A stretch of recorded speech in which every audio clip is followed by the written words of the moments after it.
Setelah kita ritual, setengah jam lah, mau maghrib. Ternyata si korbannya itu tuh merinding Bang ya. Si korbannya itu ada di bawah tulisan Jalan Buntu. Ada di sebelah kita yang lagi masak-masak. Bohong kalau nggak kelihatan mah atau nggak ada yang lihat ya. Orang adanya di sebelah kita. Dua-duanya? Dua-duanya. Kondisinya? Meninggal. Lagi sepi-sepinya pendaki, ada controlling dari bawah. Tiba-tiba di buntut lutung tuh ada pendaki, ikut makan, ikut apa. Setelahnya nggak ada. Padahal itu orang yang dicari, yang sudah hilang itu. Yang sudah hilang itu. Sampai detik ini belum ditemukan. Ya orang, memang mereka evakuasinya orang. Masukin ke dalam sarung, mereka gotong rame-rame. Kan ramean gak berdua kan? Gotong rame-rame. Orang tuh lentur kan. Tapi pas udah sampai pos, dibuka kayu.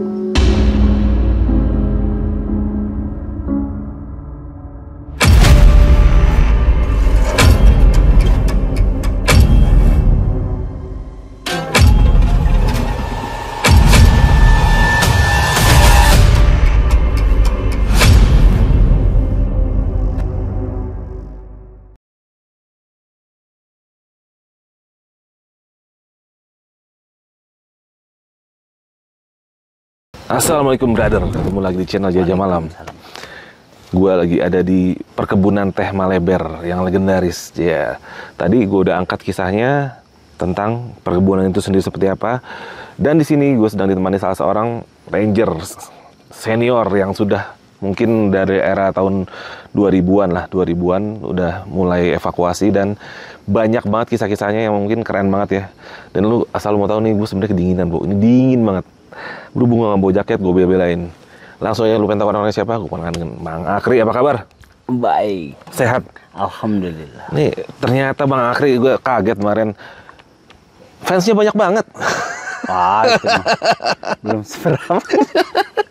Diam-diam doi. Bang Akri Pancakaki ternyata fansnya banyak banget di Jajah Malam loh. Dihitung cuman 10.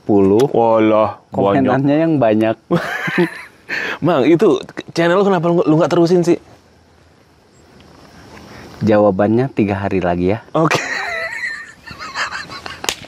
Oke. Bang, nih langsung aja kita skip. Nih, yang akan kita bahas ini kisi-kisinya hari ini tentang apa nih? Kalau kita menyebutnya itu dulu tragedi Simpang Maleber. Tragedi Simpang Maleber. Itu tahun berapa kalau boleh tahu? 2009 lah. Bukan 2024 tapi bukan 2004 tapi 2009. 2009. Iya. Tahan dulu. Lu penasaran cerita kayak gimana? Langsung aja kita Bang Akri cerita. Kang Akri yang ketika itu tergabung dalam organisasi relawan peduli alam Lokatmalah yang baru saja terbentuk di tahun 2009 mendapatkan tugas pencarian orang hilang pertamanya di Gunung Gede Pangrango. Korban yang hilang adalah 1 orang pria dan 1 orang wanita. Terakhir kali mereka terlihat di Simpang Maleber, lalu menghilang begitu saja. Banyak keganjilan yang dialami oleh Kang Akri dan timnya saat melakukan pencarian hingga akhirnya mereka ditemukan. Di sini, Kang Akri juga akan menceritakan beberapa kisah horor yang dialami oleh relawan di Gunung Gede Pangrango. Bagaimana kisah selengkapnya? Mari kita ikuti sampai akhir. Mau bilang terima kasih dulu untuk Jelajah Malam. Nah, ternyata pas promosi teh, ada yang nyangut. Ada yang nyangut. Satu orang Medan, terima kasih Medan. Nggak tahu namanya. Nah, gue lupa. Buat lu semua yang pengen beli teh sama Bang Akri, tehnya gue jamin kelasnya jauh di atas pasaran. Dan karena ini pabriknya langsung, yang lu di pasaran mah itu ya cuma ampasnya doang, Bang Akri. Yeah. Lu pengen tahu tehnya kayak gimana? Nanti gue taruh di sini foto dan ininya dan nomornya Bang Akri. Nanti, Bang Akri disebutin nomornya sekalian. Kalau yang mau pesan di bawah ini. Sebutin aja udah. Sebutin. 0815 4673 1011. Yang nyatet nggak beli awas. Nah, tuh. Kualat. Oke, kita lanjut. Bang Akri, kisahnya dimulai. Oke. Nyeritain di awal ya. Dari awal. Jadi dulu PAL itu kan lahir tuh tahun tanggal 9 September. Tadi dulu, PAL ini apa nih kepanjangannya biar pada tahu dulu nih? Peduli Alam Lokat Mala, salah satu volunteer yang ada di Gunung Gede Pangrango.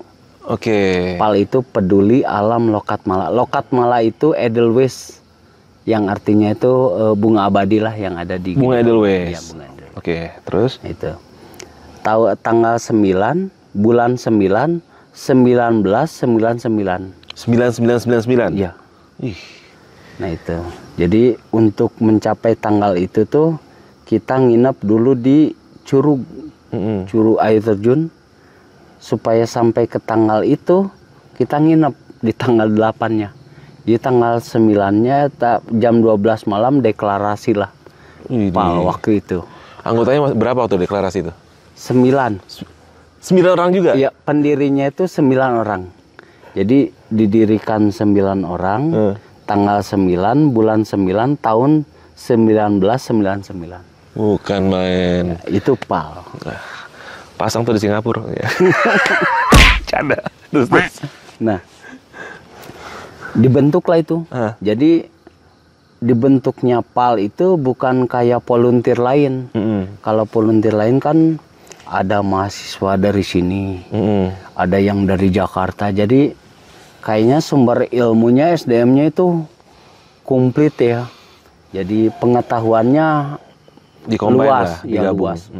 Kalau PAL itu anak lokal, pribumi, ingin ikut menjaga lingkungannya, yaitu dengan mendirikan PAL.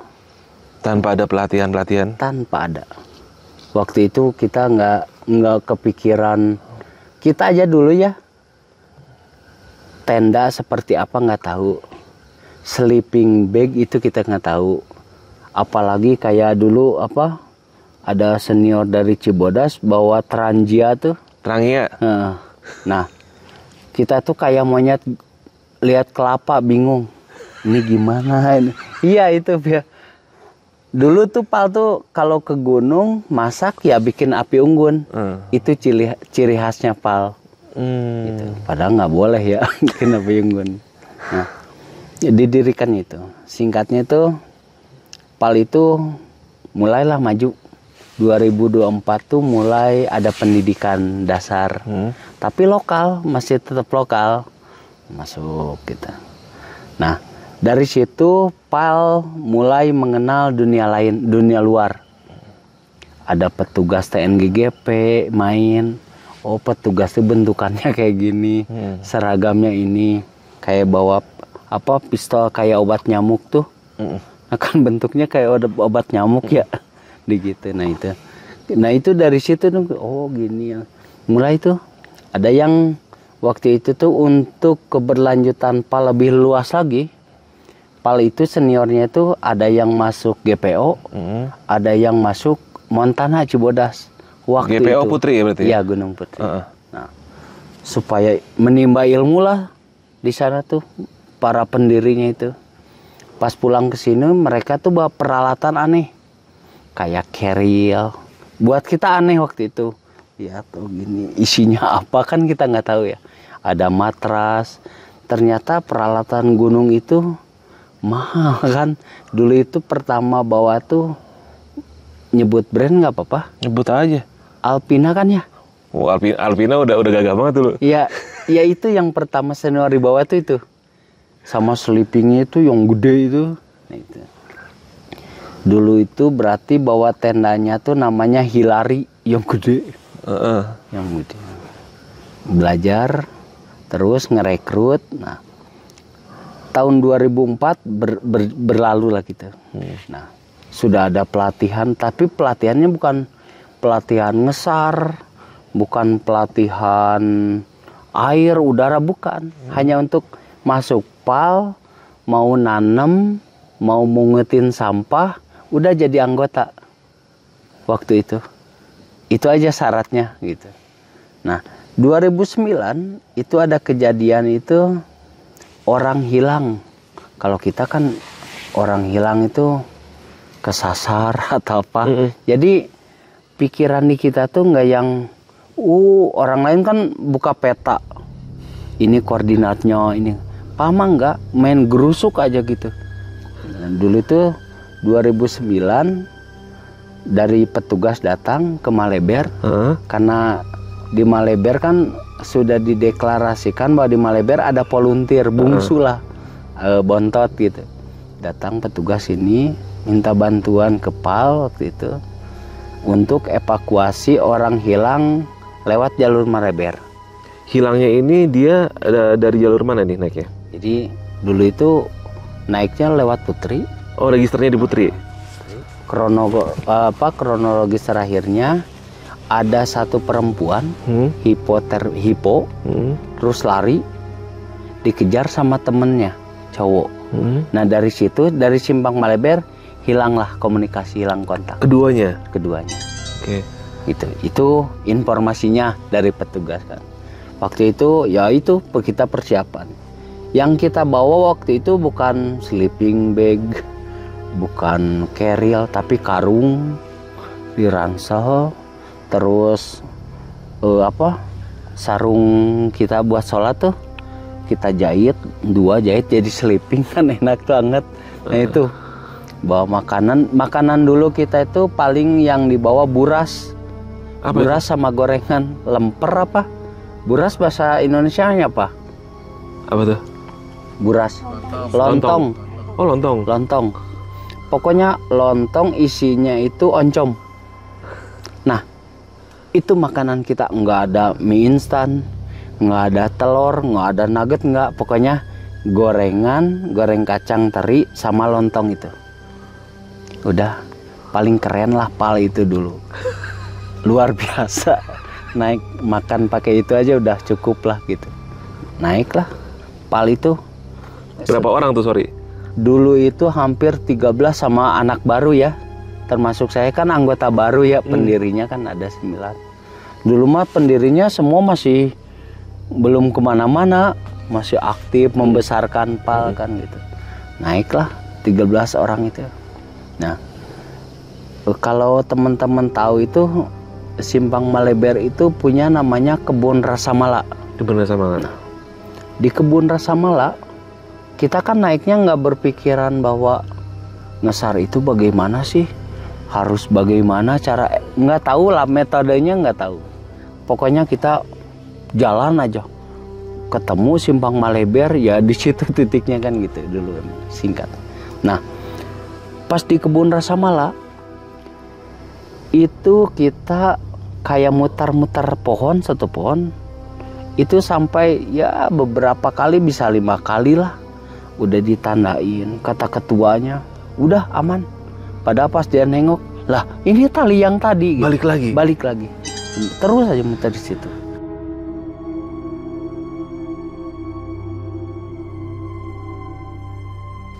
Ada satu nanti jelajah malam saya akan bawa ke namanya KPPN.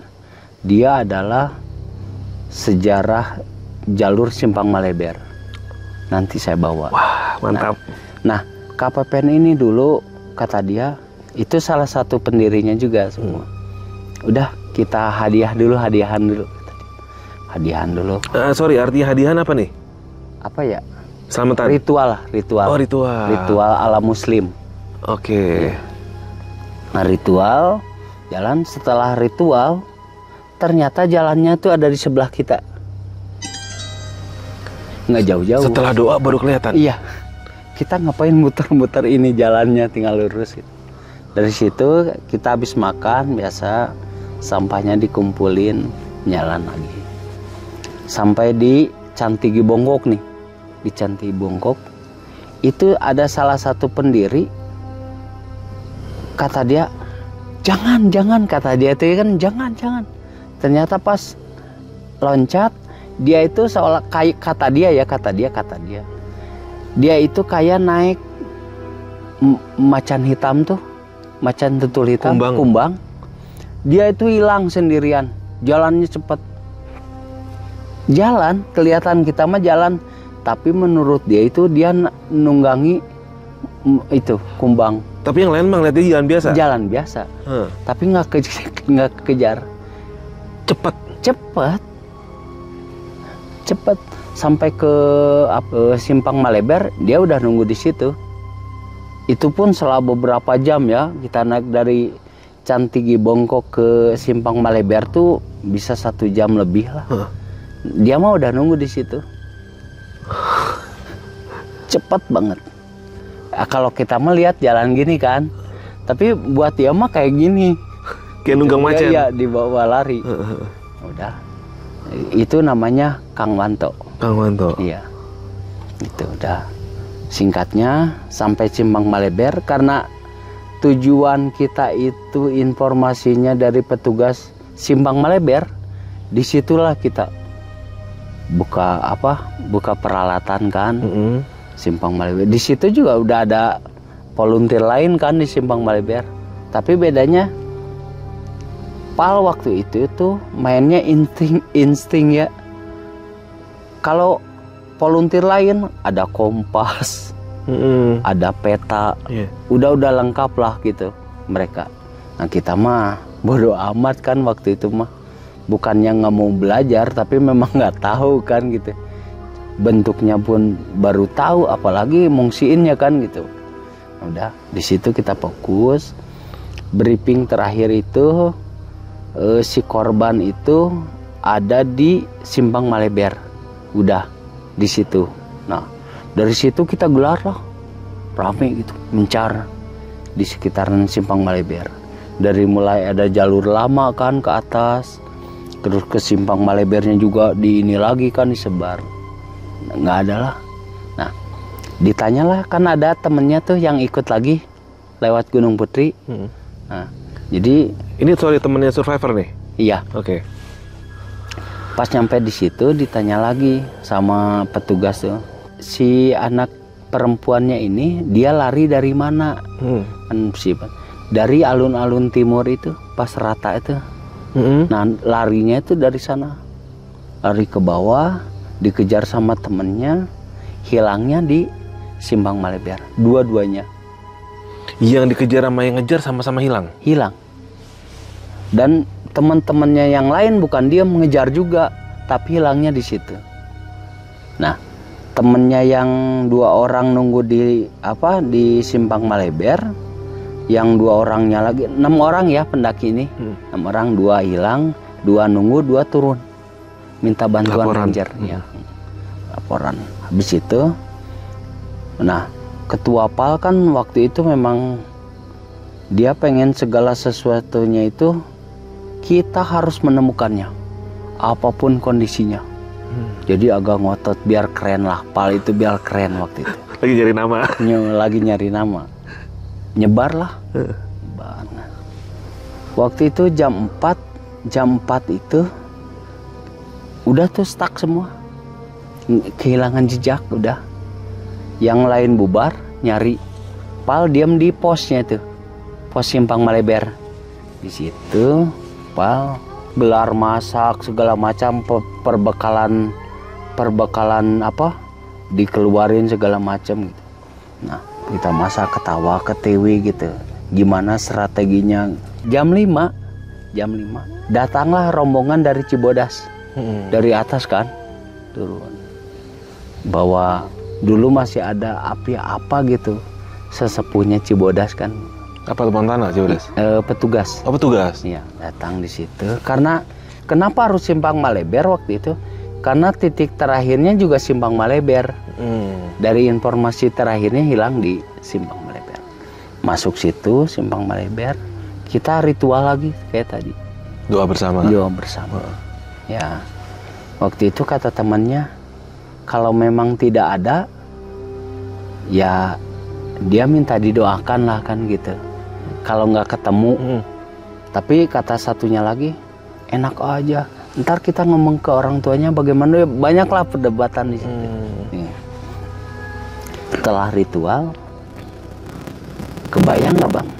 Setelah kita ritual, 1/2 jam lah, mau maghrib, ternyata si korbannya itu tuh merinding bang ya. Si korbannya itu ada di bawah tulisan Jalan Buntu, ada di sebelah kita yang lagi masak-masak. Dari tadi mungkin di situ. Pas lagi masak nggak kelihatan? Iya, bohong kalau nggak kelihatan mah atau nggak ada yang lihat ya. Orang adanya di sebelah kita. Dua-duanya? Dua-duanya. Kondisinya? Meninggal. Nah, waktu itu buat Pal tuh, anjrit. Oh ini namanya evakuasi itu kan gitu. Pertama ya? Iya. Oh ini namanya SAR itu gitu. Baru tahu kan gitu. Oh ini peralatannya. Oh ini korbannya seperti ini kan gitu. Waktu itu memang pengalaman pertama lah, makanya teman-teman bilangnya tragedi Simpang Maleber gitu. Adanya di sebelah. Itu setelah ritual lah. Setelah ritual setengah jam. Mau ke maghrib baru kelihatan. Jadi kondisinya tuh si perempuannya itu tidak berpakaian lengkap. Si laki-lakinya itu kayaknya jatuh atau bagaimana. Ini itu patah, bengkok karena ngejar mungkin ya. Nah, di situ itu dua-duanya nggak jauh dari situ, berdampingan. Artinya kemungkinan besar si perempuan ini kondisi hipo parah, sudah ngerasa panas ya? Iya mungkin. Udah buka pakaian ya? Kata si petugas, mungkin kita pas ngobrol itu si survivornya itu masih hidup. Kemungkinan karena kita nggak bisa lihat, ya nggak tahu. Kalau dulu itu dibuat filmnya itu kayak yang kita nih, yang tim evakuasi, si korbannya itu teriak-teriak dari bawah, tolong gitu. Sampai dibuat film? Iya, nggak kelihatan kan gitu. Nah, diibaratkannya seperti itu. Ada dimensi lain katanya kan kalau ke sekarang. Nah itu mungkin seperti itu kronologinya. Satu tempat tapi beda dimensi. Beda dimensi. Satu kayak gini lah, abang sama saya. Masa ya nggak kelihatan kan gitu. Kayak gitu, nggak jauh. Nggak jauh di sana, nggak, ini sebelahan. Wah. Tapi nyata ya? Nyata ini. Ya makanya Pal itu dulu 2009 tragedi Simpang Maleber. Akhirnya setelah itu diketemukan, itu gimana gitu? Proses evakuasinya gimana tuh? Kita kan ngeliatin ya, proses evakuasinya bagaimana sih gitu. Oh, dulu itu kan tandunya masih pakai sarung, masukin bambu, gotong gitu kan. Gitu.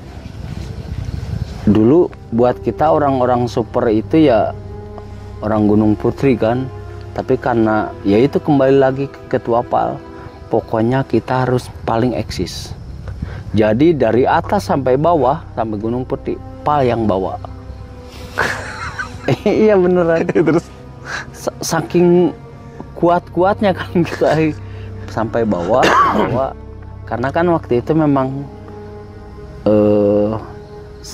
selain kemanusiaan, kita juga ingin memperkenalkan diri bahwa di Maleber itu ada loh yang peduli alam gitu. Ini kita ada loh. Gitu aja sih, nggak ada yang kepikiran dikasih apa. Itu mah jauh banget gitu, nggak sampai terlintas ke situ. Cuma sekedar pengen ngibarin bendera lah. Iya, gitu aja. Nah, yang paling konyolnya lagi, dari Gunung Putri kita pulang itu naik lagi lewat Simpang Maleber. Ngapain? Ya latihan katanya. Itu tuh dulu para pendiri itu naik lagi ke Putri, Simpang Maleber turun lagi. Tapi jadi sampai lagi ke kampung. Sampai sini lagi? Iya, sampai sini lagi. Tapi kan itu sekarang udah bisa dibilang jalur terlarang tuh kan? Iya, jalur terlarang. Dulu juga sama. Dulu juga udah terlarang ya? Karena ada jalur evakuasi, itulah diperbolehkan kan. Gitu. Nah, Mang, kalau mau nanya nih, itu kan bisa dibilang tadi si perempuannya ini ditemukan kondisinya sudah tidak berpakaian lengkap ya. Kan kalau kita di pendakian itu kalau salah satu ciri hipotermia parah adalah dia sudah tidak lagi merasa dingin tapi dia sudah merasa panas ya kan. Iya. Artinya dia mau lepas pakaiannya. Nah ini kan banyak disalahartikan oleh banyak orang ke mistis lah, ke apalah. Padahal itu kan gejala alami hipotermia parah ya. Emang betul. Nah artinya di sini ini kasus antara fakta, maksudnya bisa dibilang kejadian umum ya, orang hipo hilang tapi dibalut dengan tembok gaib, ya kan? Artinya di hal-hal seperti ini tuh banyak sekali justru dari para relawan sendiri yang mengakui kalau hal-hal seperti itu ada. Tapi kalau banyak pendaki-pendaki ada yang bilang, gue naik nggak pernah kayak begitu tuh, gue naik nggak pernah begini ya kan begitu. Artinya kalau menurut Ma Akri sendiri yang sebagai seorang relawan meyakini kalau hal-hal yang ibaratnya supranatural itu memang tidak bisa dilepaskan dari evakuasi, bisa dibilang ya, tetap ada, bisa dibilang hal itu. Ma Akri gimana?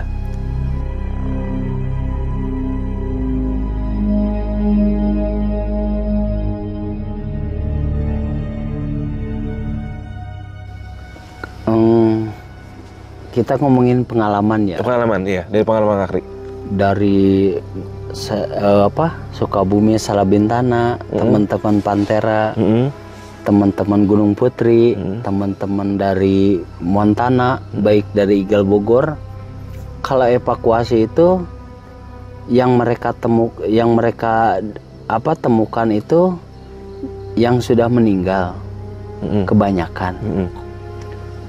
Pasti mistisnya ada yang dijagain, ada yang mau ngangkat berat sekali, kayak di Bogor itu teman-teman Eagle, kecil badannya, korbannya itu kecil, udah meninggal, mau diangkat sama 6 orang nggak keangkat.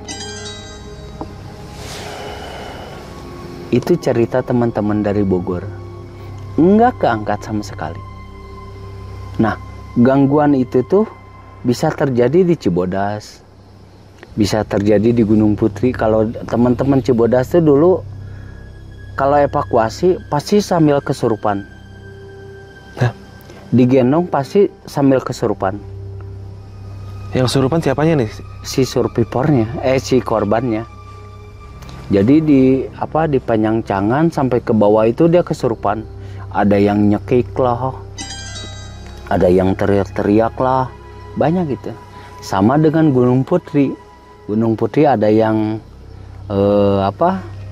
dulu kan kemarin Mang Adun menceritakan bahwa ada korban yang ikut bantuin tapi setelahnya nggak ada. Betul. Nah, gitu kan? Iya. Di Gunung Putri sampai detik ini belum ditemukan malah. Tapi kalau lagi sepi-sepinya pendaki, ada controlling dari bawah. Tiba-tiba di buntut lutung tuh ada pendaki ikut makan, ikut apa. Setelahnya nggak ada. Padahal itu orang yang dicari. Yang sudah hilang itu. Yang sudah hilang itu. Sampai detik ini belum ditemukan. Dan para volunteer suka menemukan hal seperti itu ya? Seperti itu. Kayak orang anak-anak Cibodas ditanjakan rantai waktu itu.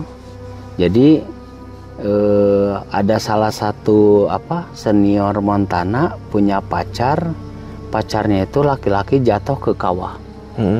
Nah dari situ teman-teman si Montana ini sering ngelihat bahwa si pacarnya itu suka ada di tanjakan setan. Pendaki teh suka ada laporan ke bawah, tuh di sana ada orang sendirian gini-gini. Kejadiannya seperti itu. Begitupun di Sukabumi ada seperti itu. Pokoknya nanti jelajah malam kita keliling, apa yang saya omongin kita buktikan. Catat, kita tagih sama Ma Akri nih. Iya, kita buktikan, kita keliling. Doakan sayanya sehat. Amin, amin, amin. Oh gitu ya, artinya memang bisa dibilang ada ya yang kayak gitu-gitu maksudnya. Ya mungkin ya kalau kita di Islam kan nggak mengenal arwah gentayangan, tapi itu mungkin jin korinnya ya. Ya. Gimana kalau menurut Ma Akri? Mungkin. Iya kan? Ya berarti yang menyerupai si orang tersebut ya, tapi yang mungkin itu adalah jin yang menyerupai lah atau tapi itu tetap itu ada hal gaib yang mungkin menjadi penampakan dan dilihat oleh para volunteer. Ya tapi pengalaman dari tahun 2009 sampai 2000 kemarin 2015, 2016. Cerita dari teman-teman itu memang kayaknya memang nggak terlepas. Nggak terlepas. Nggak terlepas kayak apa? Den cerita sama Isan itu bawa orang sampai bawah bukan orang, kayu. Jadi orangnya ketinggal di sana. Jadi yang mereka angkat tuh kayu. Gimana ceritanya? Dia evakuasi orang? Ya orang, memang mereka evakuasinya orang. Masukin ke dalam sarung, mereka gotong rame-rame. Kan ramean, nggak berdua kan? Gotong rame-rame. Orang tuh lentur kan. Tapi pas udah sampai pos, dibuka kayu. Dijemput lagi, ya ketinggalan orangnya di sana. Ada banyak hal yang seperti itu yang dialami di lapangan. Seperti itu. Jadi buat teman-teman sebenarnya salut lah yang mereka kerjakan tuh. Tidak meminta apa-apa. Betul. Kata orang, evakuasinya yang hanya bersimaksi, volunteer enggak. Dia mau bersimaksi, mau tidak, tetap kita akan selamatkan. Yang hidup harus tetap hidup, yang meninggal kita bawa dengan baik-baik. Murni kemanusiaan ya. Iya. Wah, luar biasa. Gitu. Jadi kalau isu-isunya dibilang para relawan ini yang tidak bersimaksi karena nggak ada ini itunya nggak dicari, itu nggak benar. Nggak benar. Petugas mungkin iya. Petugas karena mungkin prosedur ya. Tapi volunteer nggak. Luar biasa. Nah di sini kan ini ya bisa dibilang buat kita yang pendaki itu maksudnya kalau memang kita belum mengalami juga jangan suka ngenyek orang yang gimana karena mungkin belum mengalami bukan berarti tidak akan pernah mengalami. Mungkin nggak sekarang ya. Tapi jangan. Jangan, bener, jangan. Amit-amit, gue juga ogah lagi.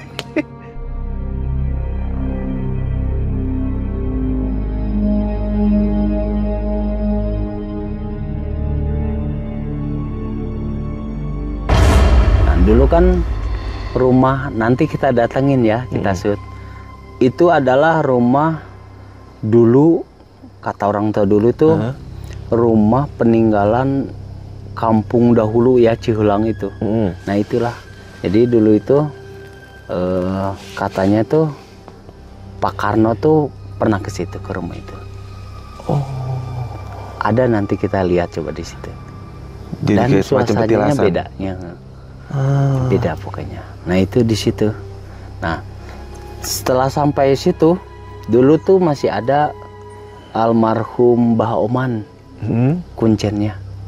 Jadi kalau kata almarhum Mbah Oman, Mbah mau naik, kalau bisa nanti aja lah jam 2 misalkan. Kalau itu dilanggar, pasti ada aja kejadian lewat Simpang Maleber. Kalau melanggar omongan kuncen? Iya, ada aja. Karena dulu itu Simpang Maleber tuh jalurnya ekstrim Taman Nasional lah, di Gunung Gede itu. Karena kalau udah nyasar, udah. Kalau Cibodas kan enak ya, ininya bukan bukit, dataran kan. Iya. Kalau Maleber tuh jatuh bukit, ke sini bukit. Jadi kalau nyasar sini melipir, jatuh gitu. Banyak pecahannya. Iya banyak pecahannya. Gitu, itu Simpang Maleber. Nah, pas di air terjun ada lagi nih. Ini masih serangkaian ya. Di air terjun, turun, di air terjun itu kira-kira jam 8 malam lah. Sekitar jam 9, setengah 9-an turun. Bukalah. Kresek waktu itu bikin kayak apa? Kalau sekarang plyseat kan gitu. Kita tidur tuh di situ. Nah, di situ tuh kita ngelihat di air terjunnya itu kayak lidah tuh panjang, ngejolor, semua ngelihat. Nah, kata air terjun itu menjadi lidah. Itu kepalanya di atas. Nanti cerita lengkapnya KPPN, kata KPPN tuh itu adalah penunggunya, namanya si Jalu.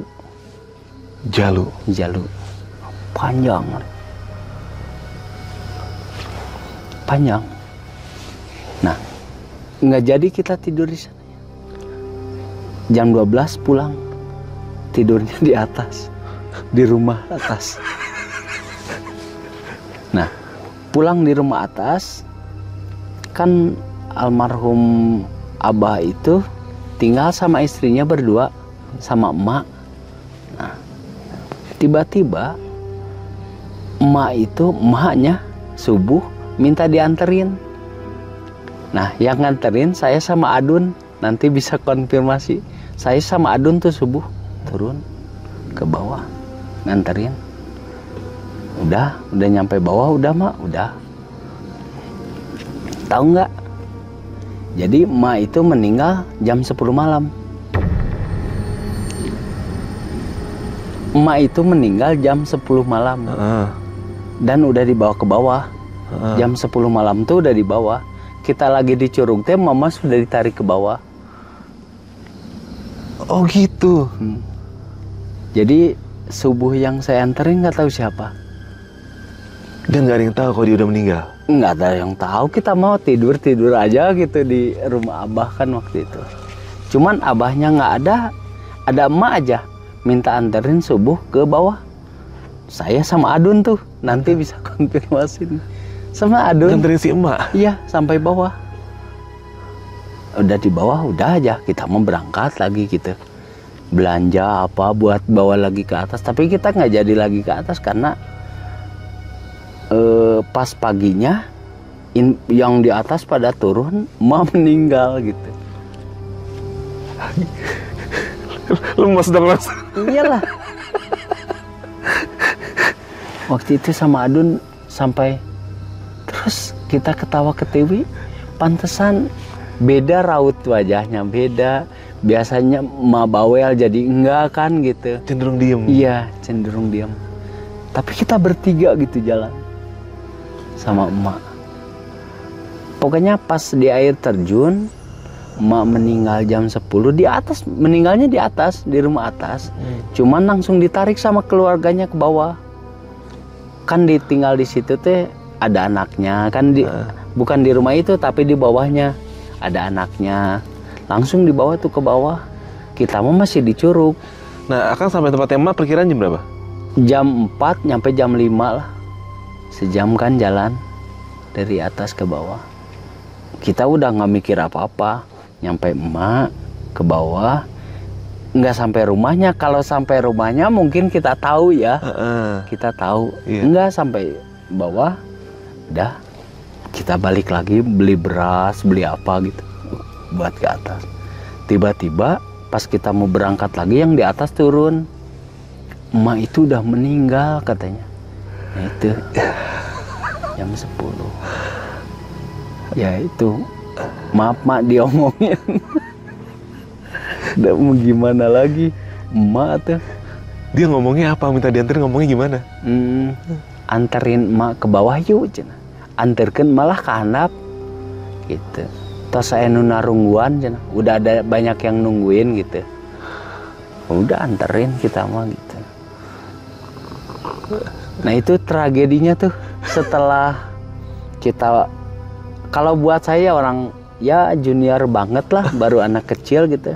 Oh evakuasi itu begini, Omin. Oh ngalamin hal kayak gini kan aneh gitu. Ternyata setelah gede 2012-an ngalamin koma itu sebulan. Oh, ya kan? Nah ntar ceritanya ada nih, gue kasih linknya ya. Kang Akri koma sebulan gara-gara apa? Gergaji kaki jelas. Lu tinggi gokil. Ya, itu ngalamin tuh kayak gitu jatuhnya gitu. Itu pengalaman gue bang. Jadi kalau volunteer mistis-mistis dulu mah nggak percaya. Ternyata sekarang mah setelah kita reuni banyak kan ketemu, bercerita. Oh iya, ternyata nggak lepas juga yang gitu. Kayak yang cerita gue tuh paling keren. Ternyata pas teman-teman, gokil, ada yang paling gila dicerita gitu. Ada yang lebih serem lagi. Iya gitu. Nah, Mak Akri sendiri terakhir kali volunteer di tahun berapaan, Mak Akri? Volunteer itu pastinya nggak ada yang mecat ya. Pokoknya selama dia mau jadi volunteer, jadilah volunteer. Kalaupun tidak aktif, tetap jadi volunteer. Sekarang pun masih tetap dianggap volunteer, tapi aktifnya itu 2016-an lah. Itu masa-masa ya harus mencari pekerjaan dan rumah tangga. Terbentur dengan realita keadaan ya. Iya. Akhirnya dari situ Mang Akri lebih fokus ke cari kerjaan dulu ya saat itu ya. Cari kerjaan dulu. Oh gitu. Wah seru juga tuh. Berarti kapan nih teman-teman yang Mang Akri ini bisa kita pertemukan ngobrol-ngobrol nih? Pokoknya kita kontak dulu. Kalau udah siap kita datengin. Udah siap kita datengin. Lu tunggu ya Mang Akri. Mang Akri pokoknya bakal bawain temen-temennya. Kalau enggak ntar kita tagih rame-rame bro. Nah Mang Akri itu sendiri tadi berarti yang maaf korban ini 2 orang ini dua-duanya dari Jakarta ya? Dari Jakarta. Dari Jakarta.